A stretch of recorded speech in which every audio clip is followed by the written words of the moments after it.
What's your story? We all have stories. Now, stories aren't good or bad. In fact, our stories define who we get to be in the present moment. The issue sometimes with our stories is that we become attached to a version of ourselves and of our lives and the story that we tell around that keeps us in our past. It doesn't allow us to expand in our present. See, for me, one of my stories, and we have many by the way, we don't just have one, but one of my stories was really about what am I able to achieve in this life? What am I worth?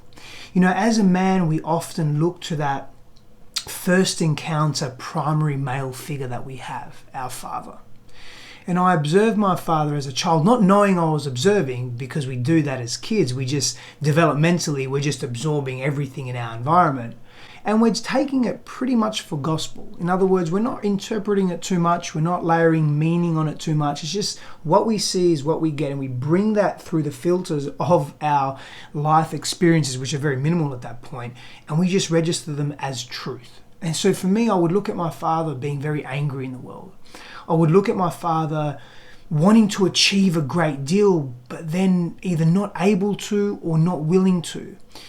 And because I coupled that, the story that I had was that I had to be like my dad in order to seek his approval and seek his love, validation, and affection, I put this ceiling on what I could be in the world, in the way that I expressed, in the wealth that I could attain, in the experiences that I could have.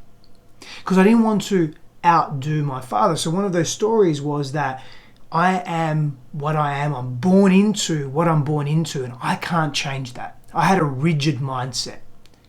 Now, I didn't understand any of that at the time. I didn't understand that that was what was driving some or many of my actions and the way I interacted with other people and the way I saw myself.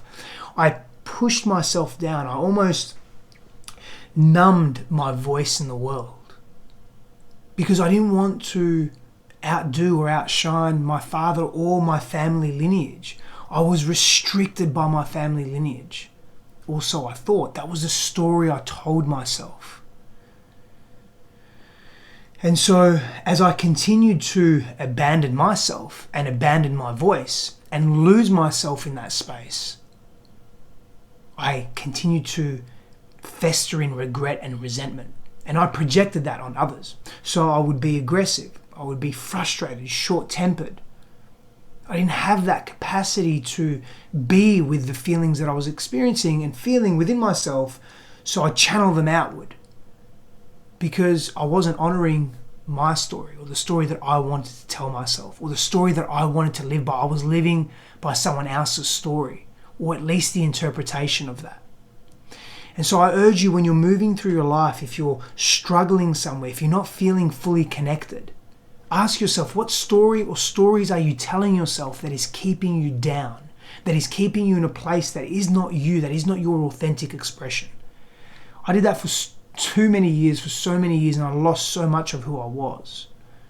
And the moment I decided to take steed of my story, become more self-reliant, more self-empowered, had the courage to face my demons, to face my shit and the pain that I was experiencing, I owned my stories and I created my own. And that was very powerful for me. And it can be very powerful for you. Power and blessings. I'll see you soon.